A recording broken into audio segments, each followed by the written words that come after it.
Oi, meus anjos, vou falar um negócio pra vocês que vocês têm que me entender, né? Eu sou uma pessoa, né, eu vivi, como todo mundo fala, no mundo. Pessoas que estão na igreja, pessoas que vivem fora da igreja, falam que é no mundo, né? Só que tem pessoas que vivem no mundo, mas têm respeito com Deus e têm religião também.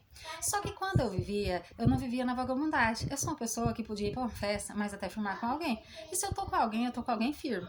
Só que diante de tudo na minha vida, a pessoa colocar o ser numa igreja, eu tenho que entender o que eu vou dizer.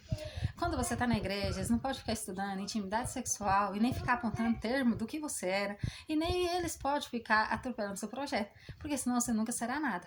E se tanto um homem gosta de sexo, tanto o sexo tem que ser explicado. E tanto as mães têm que falar para suas filhas, para próprio elas se abrir e entender, para próprio elas ficar mulher para homem mesmo, tá?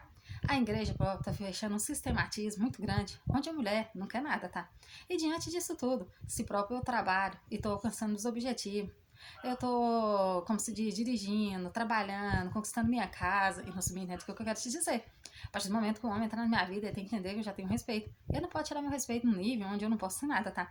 E no tanto que eu tava vivendo a minha vida e entendendo que eu não queria homem mesmo, e vivendo uma vida sistemática, eu não posso ficar num termo evangélico onde me tira o meu respeito. Se eu tava andando numa temperada socialzinha e vestindo roupas, como se diz, calças, e eu estava andando, como se diz, masculino mesmo, eu fui andar para a igreja e eles me obrigam a andar muito evangélico para tirar meu respeito. Então parece que eu tô fazendo sacrifício de tudo, né? Mas para Deus não. Eu falei para Deus que ninguém chegaria a um ponto que eu cheguei. Significa que para Deus eu fiz a vontade dele mesmo. Mas para um homem renegar tantas explicações e não entender tudo o próprio mesmo da sua vida, uma hora te mata inocente mesmo, tá? Então eu te digo tudo. Se Deus próprio deu a própria masturbação, me perdoa falar, é própria mulher evitar de ficar com homens perigosos, estudar e vencer na vida e ficar com uma pessoa que próprio ela sabe que é bom. O namoro é para eles ter convivência. A própria igreja proíbe o namoro. E próprio quer que você casa sem intimidade mesmo, né?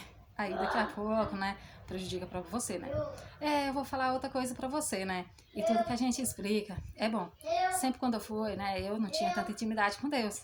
E tudo que vinha na minha mente, pensava que era Deus. Não sabia que era também orações e trabalhos que esse próprio fazia, que vinha mencionando a realização próprio do pedido da pessoa, né? Daí então, o pedido da pessoa tem que ser realizado, mas o seu próprio não. Daqui a pouco você me entende que se eu realizo o projeto da pessoa e ele não me realiza, é ruim mesmo, né? Mas só que ele tem que entender que a partir do momento que ele me desapontou, daqui para cá não tem poder, né? E na igreja todo mundo quer brilhar. O homem na igreja tem que ter foco. Mas a partir do momento que você tem um respeito, daqui a pouco você acerta. Porque você sabe que aquele respeito é só pra dar um respeito na sua família que você tá fazendo o que você tem que ser feito, né? Toda vida, você às vezes não vai querer isso, né? Mas a partir desse momento que todo mundo atropela o seu objetivo, fica parecendo que você tá fazendo o quê? Brincando com as coisas, né? E todo mundo colocando o passado, sem eles entender o que que é. Fica parecendo que você tava foi vendo o quê? Muita vagabundação ou muita prostituição? Às vezes é uma prostituição, você tem que entender o que é o motivo dela própria mesmo. Aí eu te explico.